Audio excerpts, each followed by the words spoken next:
دریا رک جاؤ، کہاں جا رہی ہو تم؟ میرے معاملات میں مداخلت مت کرو. اب مداخلت کیوں نہ کروں میں؟ تم جو کر رہی ہو وہ ٹھیک نہیں ہے، تم دوبارہ مشکل میں پھنس جاؤ گی. یہاں ہر کوئی میرے معاملات میں ٹانگ اڑانے کی کوشش کرتا ہے. کیا یہ بات ٹھیک ہے؟ میں کچھ بھی کروں وہ سب کچھ غلط ہوتا ہے. چھوڑو میرا ہاتھ. عروج صحیح کہہ رہی ہے دریا، تم پھر سے مصیبت میں پھنس جاؤ گی اور مسئلہ اور زیادہ پیچیدہ ہو جائے گا. اس وقت ٹھنڈے دماغ سے سوچنے کی ضرورت ہے تمہیں. ساری باتیں میں ہی سوچوں سردار. کسی کو یہ کیوں نہیں نظر آتا کہ میرا دل کتنی برے طریقے سے چور چور ہو گیا ہے؟ سردار ہمیں اسے روکنا ہوگا. دریا رکو دریا. دریا رکو. نسرین، آخر تمہیں اس عورت سے الجھنے کی ضرورت کیا تھی؟ بس صادق، اب تم مت شروع ہو جانا.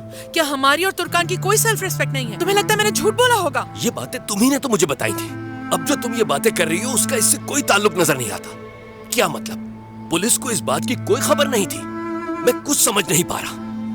ہم آخر اس سے کب باہر نکلیں گے؟ دیکھو، ترکان پریگننٹ ہے. وہ اس حالت میں اپنی شادی ختم کرنے کی کوشش کری ہے. تمہیں اس بات کا اندازہ نہیں ہے؟ جبکہ اس کا گھر تباہ ہونے والا ہے اور تم ہو کے روشن صاحبہ سے انتقام لینے کی کوشش کر رہے. ہاں، جیسے مجھے تو دنیا میں کوئی اور کام ہی نہیں. پہلے روشن کے گھریلو مسئلے سلجھاتی رہی ہوں اور اب اس کا نام پولیس کے سامنے لے دیا میں نے، ہے نا؟ اور اب ترکان اور عمر کے رشتے کے پیچھے پڑی ہوں. پاگل ہوں نا میں، جیسے دماغ خراب ہے. حد ہو گئی صادق، ویسے بس بہت ہو گئی. حیرت ہے.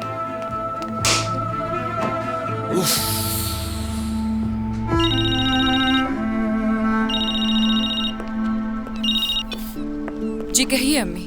ترکان، تمہارے اور عمر کے درمیان کیا بات ہوئی ہے؟ مجھے سمجھ نہیں آ رہا اس نے آخر ہمت کیسے کی میرے ہی گھر آ کے مجھ سے بدتمیزی کرنے کی؟ ہاں، کیسے نفسیاتی ہیں یہ لوگ.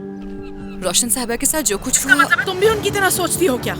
روشن صاحبہ نے بتایا کہ انہوں نے آپ سے بہت ساری باتیں کی تھی جو آپ دونوں کے درمیان ہی رہنی چاہیے تھی. وہ سب باتیں پولیس کو بتانے کی آخر آپ کو کیا ضرورت تھی؟ مجھے یقین نہیں آ رہا کہ تم بھی یہ باتیں کر رہی ہو. مجھے بھی آپ پر یقین نہیں آ رہا. روشن صاحبہ بہت پریشان ہے. بابا نے انہیں گھر سے نکال دیا اور اب وہ میرے پاس ہے. وہ تمہارے پاس کیا کر رہی ہے؟ یہ عورت چاہتی کیا ہے مجھے سمجھ نہیں آتا. اب وہ تمہیں میرا دشمن بنانا چاہتی ہے، ایسے ہی ہے کیا؟